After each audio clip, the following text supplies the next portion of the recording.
Happy New Year out there to one and all. Welcome to the ShakeBack Sports Show Overtime with your boys. Cory Ellison, what's up, man? What's good, brother? Happy New Year. Happy New Year to you and the fam. Willie Epting Jr., courtesy of the the Big Sports Network, is who we are powered by. Make sure you check out the regular show on the network, 12s and 6s, Saturday and Sunday. That's East Central Standard Time on the TuneIn app or at bgcsports.net, as well as telling your smart speaker to play BGC Sports. That will be, again, on the 12s and 6s, Saturday and Sunday. That's with me and Cory right here, who you are looking at now. This podcast will be available immediately to iTunes, Google Play, as well as Spotify. So we got a lot to get into, man. We talked a bunch of sports that we hadn't been able to get to in the last couple of weeks due to a myriad of things going on, but we are back live, loud, and in color. And the OT, man, much like what me and Patrice did on the hashtag Brothers of Baseball show, 12s and 6s, Monday through Friday, same airways, Big Game Christian Sports Network. I had her on for the first or the second and part of the third segment, and we dove into some real life stuff that took place in 2020 as we gave our review. And that is what Cory and I are going to do at this particular time. So I know, and I know I speak for many people out there to say that 2020 definitely was a challenging year all the way around. And but we made it. We are this is January the 1st, 2021. And here we are. I mean, thank the Lord that we are still here. And, we pray for those who have lost so much and so many along the way. So we're going to get into this, man. And we're going to start out right there, man, Cory. COVID-19. We're going to look back at 2020 and let's talk about Let's talk about COVID-19. Yeah, man. As you know, man, COVID-19 came in and just took out many of our friends and family members and even people that we don't know, man. Just, I don't know what the death toll was. I think you had mentioned it before. What did you say it was up to, potentially? They're predicting by the middle or towards the end of January, 425,000 deaths. It's just insane, man, that a virus can come out of nowhere and cause so many fatalities, in our world. And not to mention, just heard that there's a new strain that's come out now. So all I can do, man, is say for those that are here, that are still here, you're blessed to still be here, but we all still need to take precaution and make sure we're doing the right thing, making sure that we're not spreading this virus and trying to kill it off as much as we can. And, COVID-19 was deemed just that because it came out in 2019. But, I remember going into the office in December, January, and even into February, even making jokes about it. I got COVID. I've had it 3 times already. And then next thing you know, it ain't a joking matter anymore. And I don't think anybody in the very beginning, in the interim, especially, I saw several polls on Channel 8, Channel 11, whatnot. And I remember them asking, I think it was in January, how concerned are you about the virus landing in the United States? And at that time, the percentage was less than 10% of people that were really concerned about it. And now here we are almost a year later, knocking on the door of 300 and some odd thousand deaths, with the potential of it going up over 400,000 in a matter of weeks. In the last 3 days of 2020, we saw a record number of infections reported, a record number of hospitalizations due to COVID, surpassing a record each and every day the last 3 or 4 days of the year. And yeah, the virus is here. Or no, I'm sorry, the vaccine is here. This isn't a debate or even a show or a question about whether you should or should not take it, or whether you are or not going to take it. We're just here to really just discuss and look back and be like, yo, this is crazy. This is absolutely crazy, and it's still here. And like you said, Corey, now another strand has popped up from Great Britain, has been seen or diagnosed in Colorado, California, and potentially Florida. So, not the effects that it has had on the economy, the healthcare system, the travel industry. One of my homegirls from college, man, she has her own company. Y'all need to look her up on LinkedIn. Her name is Tawana Woods. She had, she and I kind of reconnected here recently, and she was telling me about her struggles in that industry. The cruise lines. I don't know if you've seen any of the prices, Corey. I don't even want to go. Right. Well, the reason why I brought that up is because, Patrice and I, and we talked about this on the baseball show, is that we're travelers and, we haven't been able to do nothing or go anywhere because, all in out, we're just afraid. And cruise lines, and she's been looking at the stuff. Cruise lines are offering cruises for like $1.95 a day, something. See, even for me, man, if it was free 99 right now, I still don't know if I would go right now. Just being honest with you. Yeah, and I look at it like this, man. Is that, and we just talked about it in the regular episode. We just talked about it there. In order for us to be able to get to where we want to be, we have to currently undo what we're doing. And for the people out there that I'm talking to, are those that refuse to wear masks, that are throwing fits because you're being refused service. And you got to understand as a consumer that a business has every right to turn down your business. You ain't got to come in here. And then you see these people, man, out here, they're making scenes and they're getting violent and all those other tragic things that go along with it, which really absolutely makes no sense and just putting people in further danger. So here we are, January 1st, 2021, and COVID is still around. Corey, I've had a few people that I know personally and graduated from school with and talked to as recently as 2 or 3 months before they actually passed. I remember them saying that before too long, it's going to affect somebody that you know. My barber has had it. My son Jalen has had it. Anybody your son has had it. Talk about that for a minute, Corey. Yeah, my son, who is a college basketball player, had it, and at the time he was staying on campus, so he was on lockdown for 14 days or so.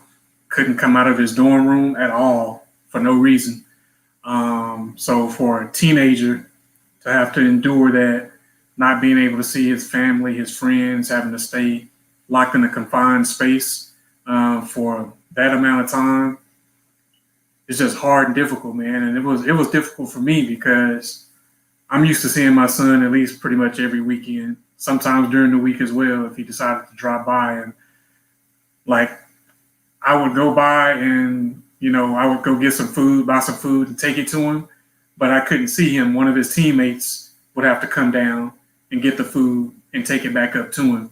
So the only communication we had was via phone, or if we, was on Snapchat video talking or whatnot. But it was difficult for him, man. It was real tough and real hard. So there's always a silver lining, when you deal with something.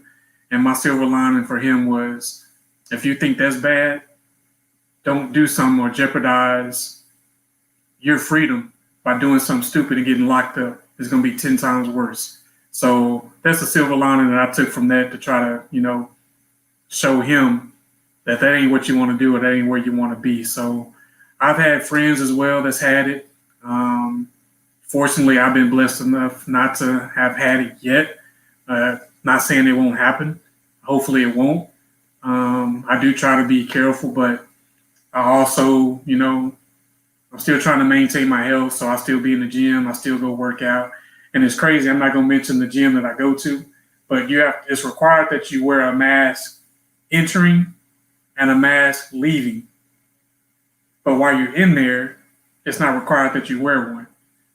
I still wear mine while I'm working out. It's hard. It's tough to do, especially when you're trying to catch your breath. But it just upsets me that there's people around that's not taking it serious and not wearing a mask. So just like you said, man, just echoing what you said. Just try to do the right thing to protect those around you, your family members, your loved ones, and even those that you don't know. And that's the key.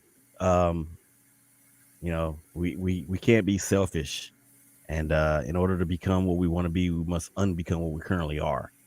So that's a quote that the Lord gave me some time back, and we're living it in these days. All right, man. Speaking of deaths and COVID and all that stuff, I mean, 2020 gave it to us. Seemingly, it was something every day with somebody, that we were fans of, that we knew from afar, and it started January the 26th with the death of Kobe Bryant and his daughter Gigi and the others that were on that helicopter as they were going to an AAU game for Gigi. Cory, let's start there, man, because this was the beginning of it, and at that point, nobody thought that we would have experienced what we experienced. Tell the listeners, man, about and the viewers. Oh, by the way, thank you guys for checking us out on Facebook Live as well as Periscope and YouTube. Tell the listeners and the viewers out there your initial reaction or response when you found out the news about Kobe. Man, I was actually out. Like, I don't even remember what I was doing that particular day, so I hadn't heard the news. But I walk in the house in London, and my other son Braden, they were in the living room, and they just had this blank, stare on their face, a look on their face, man, as if they had seen a ghost or something. I'm like, what's wrong with y'all? What's going on? He's like, Dad, you haven't heard? I'm like, heard what? What are you talking about? He's like, Kobe, man, he did. I'm like, what? So quite naturally, I go turn on ESPN, and there it is, man. And my heart just sank, man. Like, you never really think of, people that young passing away that young. It's unexpected. Once you're, older in age, you can understand it a little more and grasp it a little more. But for something like that to happen unexpectedly like that, man, it just tore me up, dude. Like, my heart just sank, and I just sat there for hours and hours and hours and hours, just hoping it wasn't true. Just watching footage and listening to the stories, and then, once it was truly, truly confirmed, man, I just got on my knees, man, and prayed for his wife and his other children and his family and the Laker community and just everybody that he impacted, man. He was more than just a basketball player, man. He really was, and miss him to this day, man. Like, it's just unbelievable, dude. I can't put it into words. I just really can't. Yeah, and like you, man, that day was it's still unbelievable. Almost a year later, it's still unbelievable, and it is one of those moments that you will remember where you were when you found out about it. And I was here watching football on TV, and our daughter McKinley comes out of her room and screaming, "Kobe Bryant dead! Kobe Bryant dead!" I'm like, what? Same reaction that everybody else had. And from then on, you were hoping that you would just wake up, like you were just in a bad dream. And Kobe played for my favorite team, the Lakers, and his blueprint or his footprint and handprints are all over the world, and that's a legacy. That is a legacy. That's a real legacy, because he truly did touch so many people. And you still hear stories today, man, from athletes, not just basketball players, about whenever they tore their Achilles and he reached out to them, or whenever they got a serious injury, he lent them some encouragement. So and again, nobody, man, thought that it would get any worse from there. And we're not even talking about pandemic stuff. I mean, we're talking about these people who we see on TV and those that we feel like we know, even though we've never met. And the list just kept growing and growing and growing. Chadwick Boseman, I'm not going in any order for the year, and I'm not going in any more or less importance of how these people were to maybe somebody else, but I'm just thinking in these names off the top of my head. You know, Ruth Bader Ginsburg.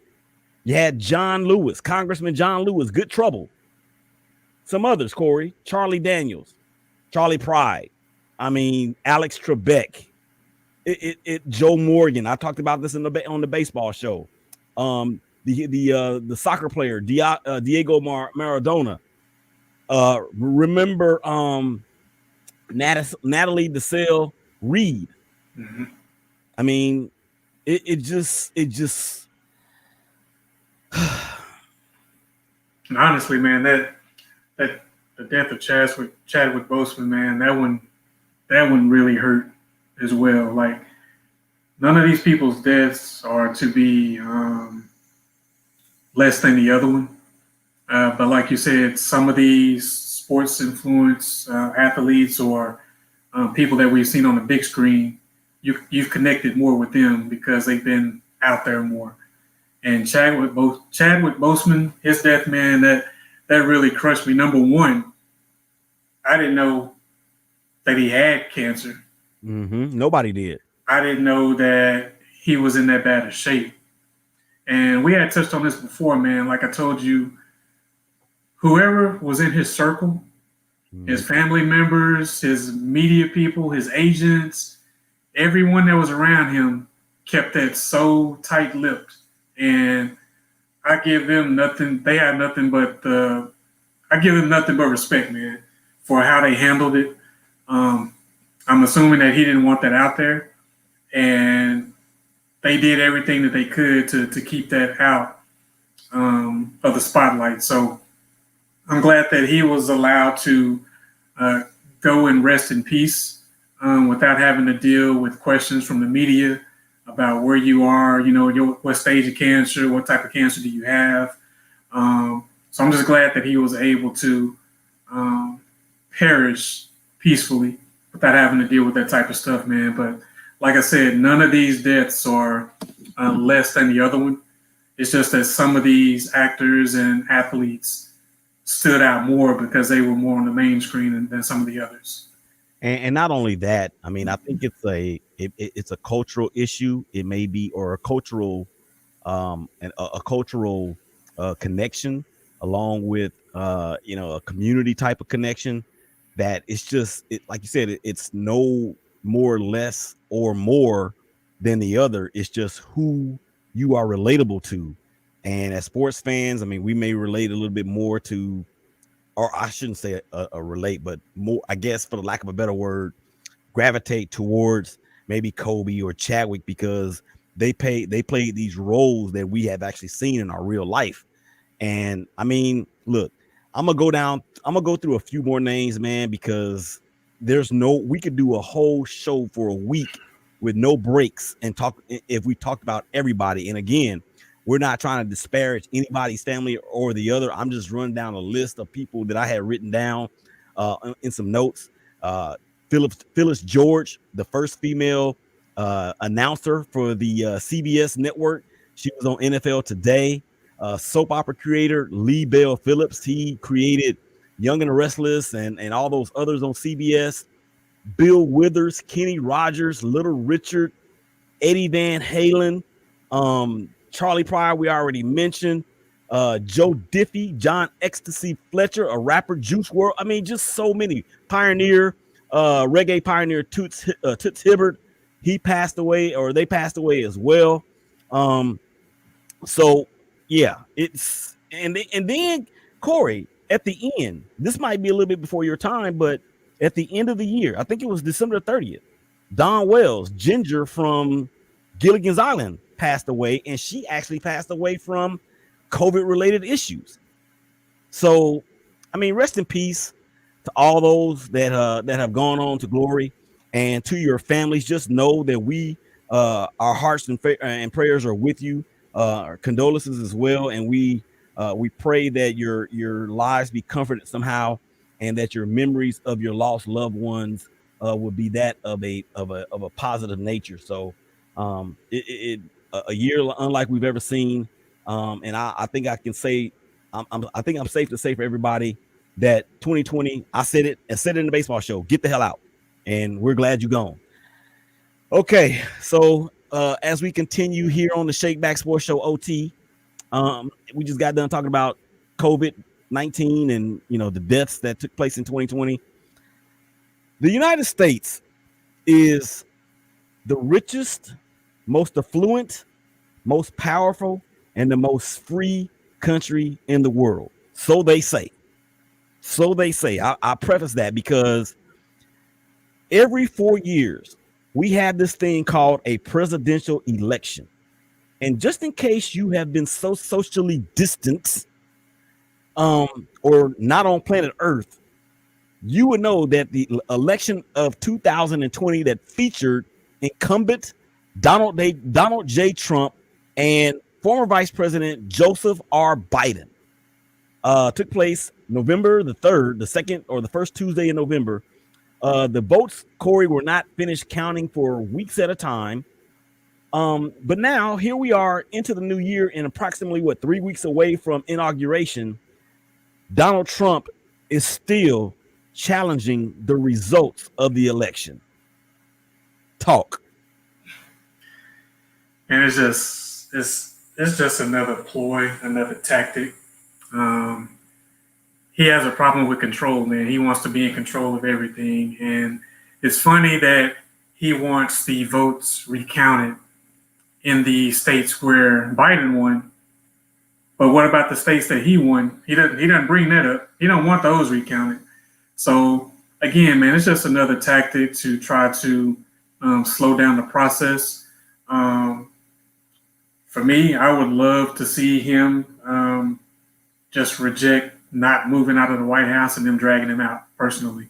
I would love to see that. That's made for movie, made for TV. I don't know, man. He just frustrates me, and he's going to kick and fight and scream until his last opportunity to do so. So I'm happy where our country is headed. I'm happy with the votes that our future president, or actually our president, got.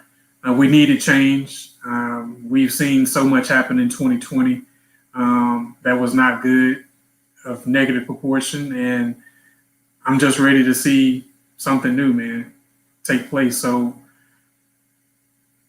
I'm trying to be cool and not, say the wrong things, but I just don't like the dude. I don't like what he stands for. I don't like what he's done with our country. If you don't like me saying that, I don't care. That's just how I feel, and that's my opinion. I think the bigger picture is this: whether you voted for Donald Trump or not, let's just put that aside. Because this ain't really about that. This is about the United States of America. United States of America, under God, and it should say under one God, because some people serve several gods. Which God are you serving? That's another story for another day. But whether you voted for him or you voted for Biden, really, to me, is not the issue at this point. The election results are what they are. But the United States is the world leader when it comes to democracy. Okay. Everybody that may be watching or listening, I'm sure you took civics at some point. So these perilous times between administrations is the time where we are most vulnerable to inside and threats outside of these borders. And it makes democracy look like a joke. I don't care what your opinion is about either candidate. That doesn't matter. What's best for the country? And if we are one of those people that says this turmoil, this confusion, this division is best for the country, then you're really not a characteristic of what this country was supposed to be founded upon. I think it's dangerous. I think it's reckless. I saw a report, Corey, today on Friday that Iran is poised to launch some sort of retaliation for us killing one of their top commanders this time last year. And it's just crazy. And on top of that, something's gonna happen. It's gonna be civil war-ish, revolutionary war-ish. But the thing that's going to be different is that we ain't taking it. We are not our ancestors. So I pray for unity. I don't care who you voted for. I pray for unity. And speaking of unity, how about racial tensions, and the equality and police brutality that we continue to see in 2020?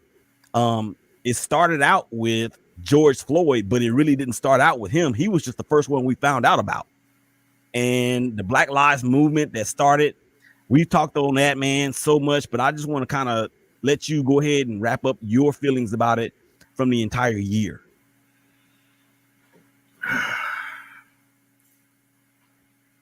I know, man. It's been real challenging.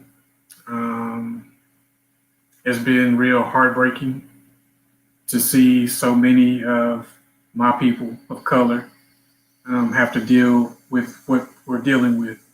Honestly, we've been dealing with it. Our ancestors dealt with it. And it seems like since 45 got in office, people became more comfortable with coming out and not being, that closet racist.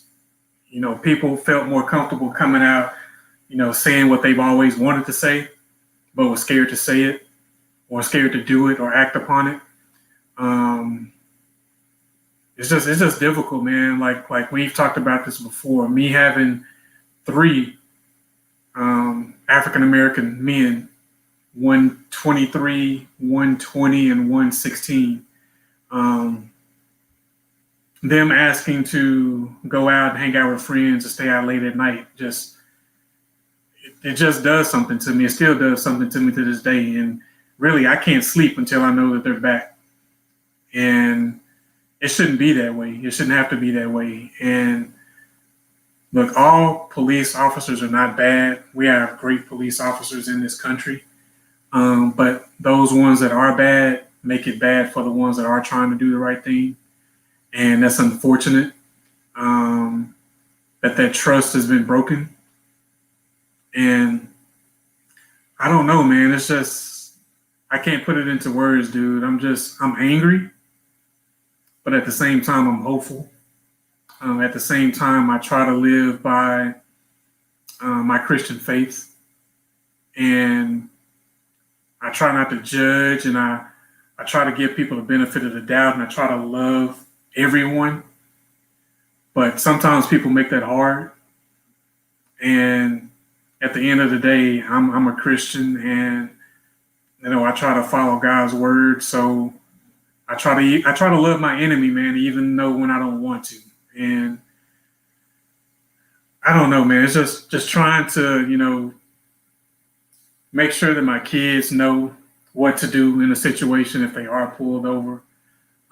Having those conversations with them, and just continue to pray for our country, man. And like I said, hopefully we'll start to see things change. I think we have seen a lot of change. We've seen some breakthrough, but we still have a long way to go. History has repeated itself. These are the same things that the generation before us said. Martin Luther King, John Lewis, rest his soul, Malcolm X, even JFK, from a brother of a lighter complexion than we are. Here is what hurts. Here's what hurts the most for me. All we want to do, or all we want, is the same thing that you want. And when I say you, I'm talking about my brothers and sisters who are a little bit lighter shade color than us, because they still are brothers and sisters, right, Corey? Exactly. All we want is the same opportunities as you have. That's all we've ever wanted. Racial profiling is it's not new. Racism is not new. It has a different stage.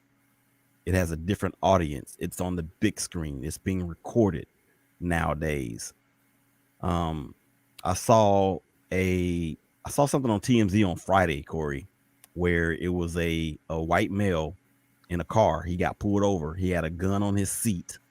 He had two white cops that were, doing what they do. The white guy that was driving basically said he threatened their life. He didn't comply with any of their commands. He reached for his gun, and then he ultimately drove off.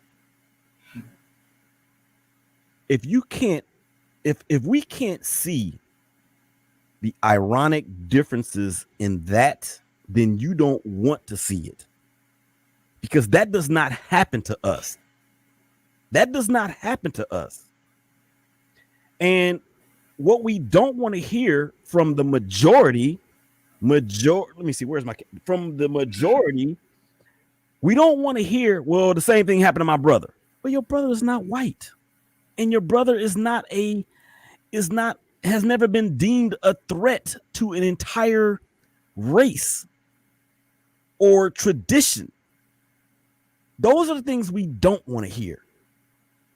Okay, so that is what hurts me the most, because we have been in pain for quite some time. And you do realize out there that Black Lives mattered before Black Lives Matter. Because somebody hit me up on one of the TV stations back in Louisiana when I said that very same sentence. And then his response was what? Well, what about white lives? What about them? Nobody has ever said that white lives didn't matter. We know that white lives matter because the white lives are the majority. But it's the white lives that have perpetually downgraded us, treated us like we're less than. That's where that stems from, ladies and gentlemen. And Corey, before we talking real quick about police brutality and defunding the police, can y'all please get it in your heads and in your hearts and in your spirits that defunding the police, I'm shaking the whole thing, defunding the police does not mean getting rid of the police. And if you think that people want to get rid of the police, you're a moron, because we know what the police, what they're supposed to do: protect and serve, preserve law and order. When you don't have order, you have chaos, and nobody wants chaos. We want equality. Exactly. I saw some about a week or two ago that actually made me pretty proud, man. I can't remember what city or state it was in, but of course there was a black man that was arrested. They called the police on him and whatnot, and he was swarmed and surrounded by police, and they roughed him up a little bit and cuffed him and slammed him against a car. And then there was another police officer who was black, pulled up, and as he pulled up, one of the officers of our other brothers and sisters color, Caucasian, while this black man was cuffed, punched him in the face. And as the black officer pulled up, he saw it. He jumped out the car and he said, "Cuff him." And they cuffed that police officer and arrested him on the spot. That's what we need. And not only from my brothers and sisters of color, if my brothers and sisters that are Caucasian, Hispanic, whatever your race is, if you see another officer doing what's not right, then you need to call them out. We have to have accountability with our police officers. So that made me proud. I was glad to see that.